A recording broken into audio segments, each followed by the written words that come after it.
Good morning.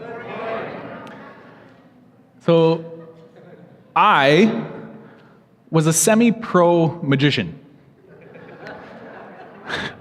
And let me clarify that for you a little bit, because I know you're all wondering, no, my magician name was not the great Owen, much to your dismay. And I say I was semi-pro because I think one time somebody threw me like $5 for doing a Christmas party or something like that. Like I was very, very semi on the semi-pro part. But I got into performing magic over the course of a few years. I started kind of in high school with a few card tricks, and then I grew an interest in it, and I kind of escalated to bigger tricks, more risky things, and then eventually I was actually performing on stages and getting asked to come and do things like Christmas parties. And it was a lot of fun. But while I was growing and kind of acting like I was this pro magician, the truth was that I was actually still kind of amateur. And it didn't show most of the time, but every once in a while it would peek out, because there's, within the magic world, and I'm probably going to lose my membership to the Association of Magicians or something, but there's kind of two kinds of tricks on the spectrum, right? There's these tricks that they use, what we call gimmicks, or they use some sort of mechanism that it's like, if you follow the steps of this trick every single time, it's going to work, no matter what. And it's going to be cool, and it'll be great. But then on the other end of the spectrum, you have these tricks that are a little higher risk because there's a chance it may not work, right? There's a slight chance that it's not going to work. And so the difference between a semi-pro magician and a pro is that the pros have an out, right? So in those tricks where there's a chance that it could fail, they have actually a second trick kind of in their back pocket, so to speak, ready to go, and if it fails, they turn it on its head and do that other trick, and you have no idea, and you're just like, wow, that was amazing, but the original trick actually failed. So one time, I was invited to perform a short routine for a youth group back in Calgary. So this was about 60 junior high students that I was performing for, and I had these 3 tricks lined up. One was one of those sure things off the start, and then the middle one was one of these kind of high-risk tricks, and then the last one was following with like a sure thing. And so I'm doing this risky magic trick, and I call a kid up, and it's one of these ones where you get them to pick a card, and then I tell them that I knew what they were going to pick the whole time and reveal it in this spectacular fashion. I'm not going to do it right now. Sorry. I know. I'm sorry. But, so I call this kid up, this junior high kid, and I'm like, pick a card. He picks his card, and he picks the wrong one. Like, you little jerk, right? Like, so I'm standing there on stage in front of 60 junior high students, and I'm just kind of like,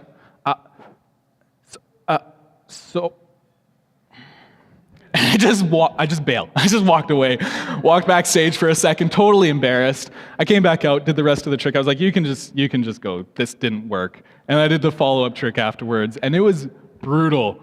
Like, if you want to talk about embarrassment and shame, try failing on stage in front of junior high students. They are merciless.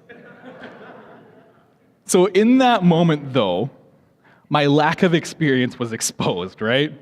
Because had I been more experienced, had I actually lived up to what I had in front of me, was presenting to everybody, I would have had that backup and it would have been fine. But who I was actually was exposed, and it was shown that I was actually this amateur magician. Now in my life, I've found that more often than not, that's the truth, that who I am inside eventually is exposed and rewarded. Sometimes in a good way, and sometimes in a more negative way, like shame and embarrassment, right? So like when I was in elementary school, in class, I was being that good kid, right? And so I was cleaning up my desk, and I was cleaning up my neighbors' desks, and all the kids around me, helping them out. And you guys didn't applaud me there. That's unfortunate. But I was being, thank you. But I was being that good kid, right? And so then my teacher recognized that, saw that in me, and was like, good job, Owen, encouraged me, built me up, affirmed me for it, right? So who I was in that moment, being a good kid, was exposed and rewarded positively. On the other hand, we have moments where, like my mom, finding that I have tied my 3-year-old brother's shoes together in the backyard. So he fell on his face, and he's crying. And so I'm like, okay, I'll make this better. I'll make this right. I'll untie your shoes. And I fiddle with his shoelaces, pretending to untie his shoes when I actually didn't, and he falls again. All while my mom is trying to get us out the door for a wedding. So in that moment, little jerk Owen is exposed, and I was later rewarded with a stern lecture and some heavy-handed consequences.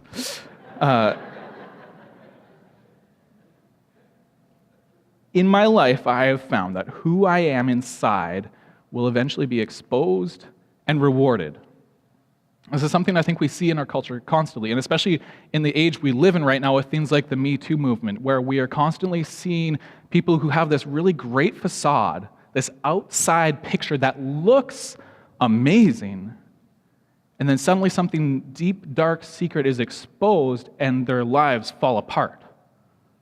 And it's like, oh, that's gross, right? Or in the church world, unfortunate reality, we have a lot of celebrity pastors who, God bless them, they have a large spotlight on them. But then there's a moment where they have had years of fruitful, good ministry, and all of a sudden something comes to light that there has been an ongoing affair for their entire career, or they've been spiritually abusive to their congregation, and all of a sudden their life falls apart, but then the church collapses in on them as well, and it's like a house of cards that it just all comes crumbling down.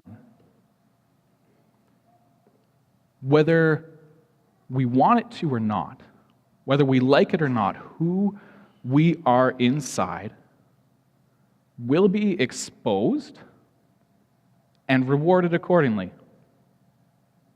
It's just a matter of time. And in our lives, it may not always be quite as dramatic as what we see in the news with the celebrities that follow through it, but it's still just as destructive. Like that porn addiction that you have, that you think you have hidden really, really well, right? It's hidden, no one knows but you, you're dealing with it, you're coping, you're managing, it's not affecting anybody else. And yet, as you spiral deeper and deeper into addiction, your spouse steps further and further away, and there's greater and greater disconnect, until one day you suddenly realize, I don't have a marriage anymore. Or maybe you've had a friend share some intimate struggles with their life with you, in their life with you, something that is causing them deep pain and anxiety, and they came to you as a confidant. And so under the guise of asking for prayer support, you share their story with another group of friends without them in the room. And then you go to the next group, and you share their story without them in the room, on their behalf, asking for prayer. But if you're totally honest, you're doing it because it brings a little bit of drama and flair, and it makes you feel a little bit better because you're the center of attention for a moment. And so then you do it again to another group, and then again in another group, until eventually it comes full circle, and that friend that intimately confided in you hears their deepest struggle from someone they never told. And the relationship breaks. Who we are inside will always be revealed, it will be exposed, and it will be rewarded. So we're in this series, Uncluttered, where we are looking at the clutter and the mess of our lives. And we're looking at it and we're saying, okay, how do we make sense of this? How do we bring order to our lives? By looking at the teachings of Jesus in the book of Mark. And so this morning we're going to continue that in Mark chapter 4. We're going to start reading in verse 21. So this is what it says. You can open your Bible or follow along on the screen with me. So Jesus, said to them, "Do you bring in a lamp to put it under a bowl or a bed? Instead, don't you put it on its stand? For whatever is hidden is meant to be disclosed, and whatever is concealed is meant to be brought out into the open. If anyone has ears, let them hear." So these verses are in the middle of what Pastor Nathan called last week a Mark sandwich. And so it's this pattern that Mark follows where he will talk about a topic and then suddenly switch out of seemingly left field and talk about something different, and then he comes back to that original topic after. And so these verses are the middle of a Mark sandwich where a couple weeks ago, before these verses, Pastor Chris talked through this parable of the sower. And the verses following also talk about this idea of harvest and reaping. And so this middle section, it doesn't seem like it's directly related, but it is. It is directly tied to this idea of harvest and reaping in the kingdom. So pay attention to that. But in these verses, Jesus, he is talking about the kingdom of heaven, and he's talking about the kingdom of heaven coming. In verse 21, this is a rhetorical question, right? Jesus is asking, like, do you buy a lamp from IKEA, set it up in your house, and then put a box over it so it doesn't do its job? No, right? That would be silly. That's not the point of the lamp. And Jesus is saying, this is the kingdom of heaven.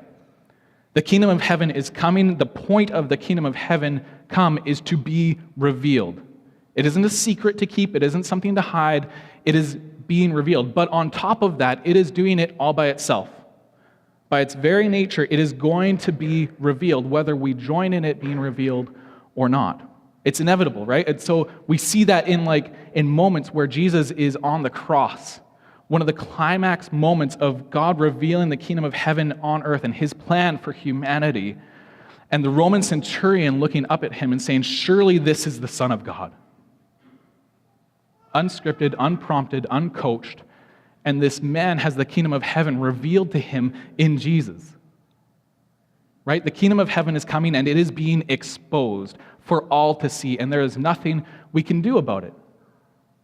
So we might as well join in on it and partner with him in it, right?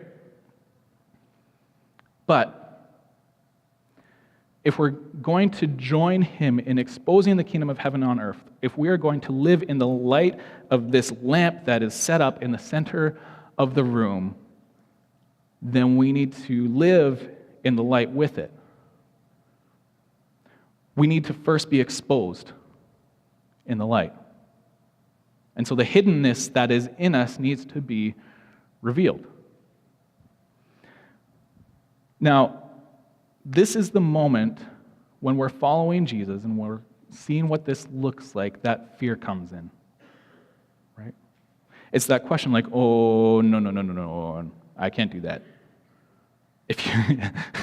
If you only knew, you really would not like me and I wouldn't be welcomed here.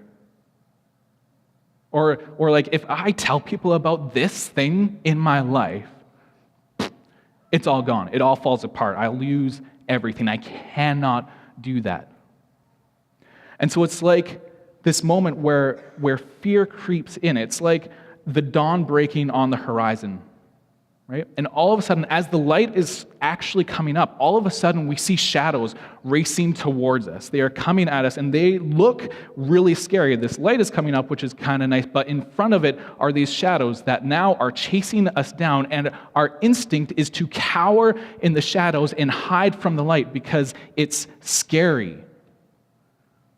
It's going to reveal things we don't really want revealed, and it looks like it's going to hurt.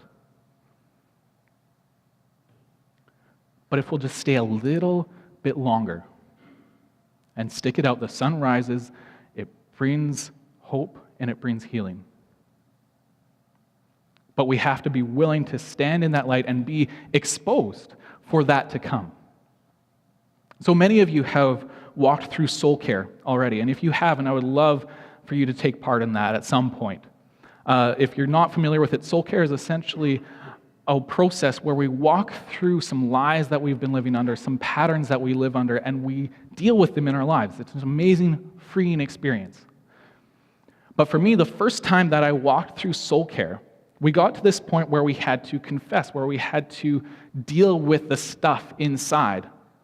And there was a bunch of stuff that I was like, yeah, I got that, I can deal with that, that's cool and that's normal. But then the Holy Spirit brought to mind some things that I was burying very, very deep in my life. And I looked at that piece of shadow and I said, no. I can't do that. And so I didn't. And the rest of the week went on, and it was a great week, but from that point on, there was a wall between me and God.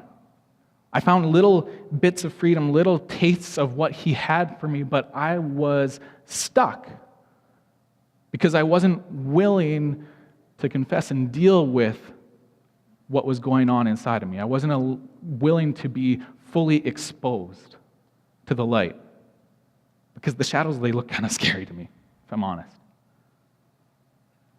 And so as you're looking at your life and you're thinking, I don't really want to be exposed to my spouse, to my house church, to my best friends, to my life transformation group, there's something in your life that you are thinking, I can't share that. Fear is going to creep in. And if you panic, the coming grace that comes with exposure is going to feel like a shadow. It's going to feel like it's going to hurt. But it actually, the exposure, the light that Jesus brings, it brings hope, it brings healing. And in those moments, you find true freedom because you're not a slave to that thing anymore in your life. Now, to be sure, there will always be consequences to our sin, and so you'll have to face that down and deal with it. But in total exposure to the light of Jesus, you will find freedom and you will find grace and you will find peace and you will, more importantly, find Jesus and His heart for you. So Jesus continues in Matthew chapter 4, verse 24.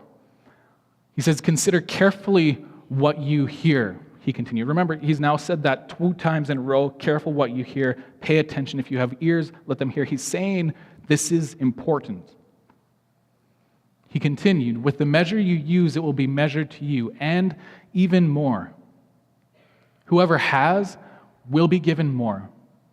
Whoever does not have, even what they have will be taken from them." Now, I got to admit that when I first read these verses, I was like, that doesn't really add up for me, right? Because the Jesus that I am familiar with, the voice that I hear from Jesus more often than not is things like, the last will become first, right? The ones that don't have very much, that aren't given much in this life, will become first in the next. And so when I look at those verses that whoever has will be given more, and whoever doesn't have will have even what they have taken from them, it didn't add up at first. But then Jesus is talking about the kingdom of heaven here. He's not talking about power. He's not talking about authority. He's talking about the kingdom of heaven in your life. It isn't about money. It isn't about position. It's about the kingdom of heaven in you. It's like the parable of the sower that Pastor Chris talked about a couple weeks ago, right? This man is in his field, sowing his fields, and some of the seeds, they fall into rock hard ground and they can't grow. Some fall into thistles, some weeds, and they get choked out and they try to grow, but they can't. And then other falls into fertile soil, healthy, ready soil waiting for the seed, and it grows and it brings a harvest 30, 60, 100 times over what it brought. And so we receive the kingdom of heaven. We receive Jesus as this seed in our life. And the extent to which it transforms and changes us is directly related to the way in which we receive it. It is directly related to the way that we receive it. So if you receive the kingdom with openness, then the seed of the kingdom will grow in you, right? You'll receive more. It's not a matter of being given or taken, or it's that you are growing, and so you will grow and have more. If you receive the kingdom of heaven with kind of a closed fist and like that's good enough and don't let Jesus transform and change you, then that's all you get. And at the end of the day, even what you get will be taken from you. And that's the work of confession in our lives. Is the work of confession isn't about just verbal diarrheaing on people. It's about tilling the soil, doing the hard work of ripping out the weeds by the root, dealing with the sin in our lives so that then we can receive the seeds and the gifts of the kingdom and grow and bring a harvest in our lives. It's what East Stanley Jones was talking about, that he said that you get as much of God as you want.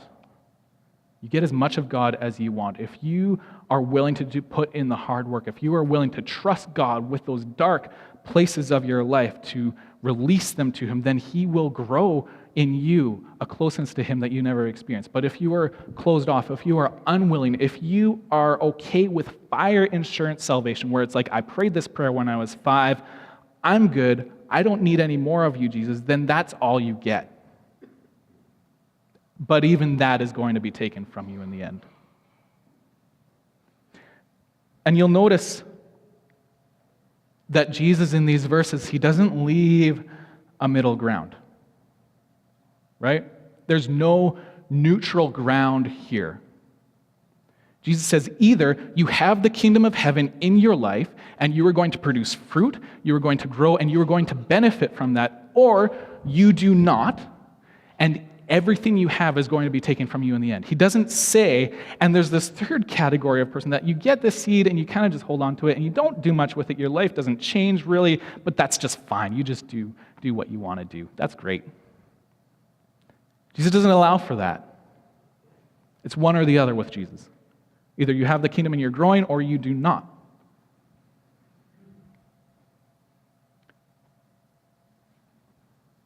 On the flip side, if you are faithful with the seed that you've been given, if you're faithful to pursue and chase after the Holy Spirit, chase after Jesus, then you will grow and reap a harvest.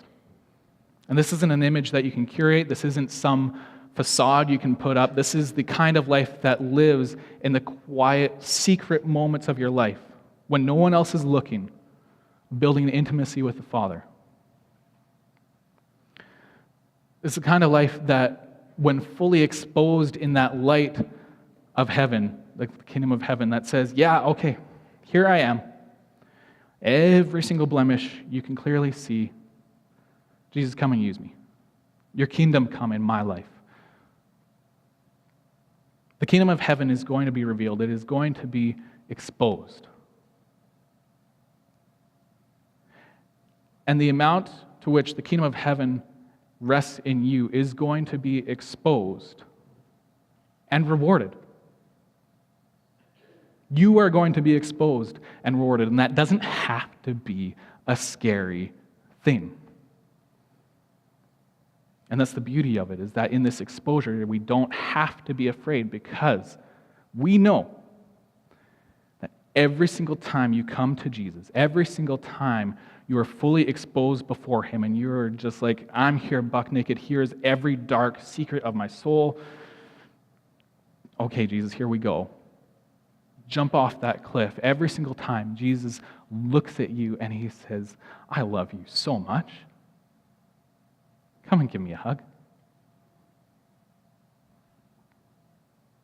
The light on the horizon, it brings grace, healing, and hope.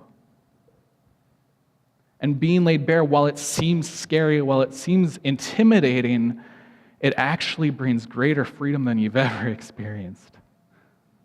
It brings new life. It brings harvest in your life. So why don't you step with us into the light this morning? The band's going to come in a second here, and we're going to play through a song. And as we do that, we're going to take communion together. This is a symbol of what Jesus has done for us on the cross, that He died and He rose again in victory over sin and death for our sake. And this table is open if you are not a regular member of PAC, but if you're a follower of Jesus, you can feel free to participate with us. Some instructions are going to come up on the screen to show you how to walk through it, but I want to encourage you. If you've been sitting there this morning, you have felt like, yeah, there is this heavy burden in my life that I need freedom from. Deal with that first. So before you come to the table, there will be our prayer teams on either side waiting for you, to pray for you, pray through confession if you need to, pray through forgiveness if you need to. Whatever you need, they are there to pray with you, and then come to the table. And after we've all received the elements, then after this song, we'll participate together. So why don't you stand and let's worship together.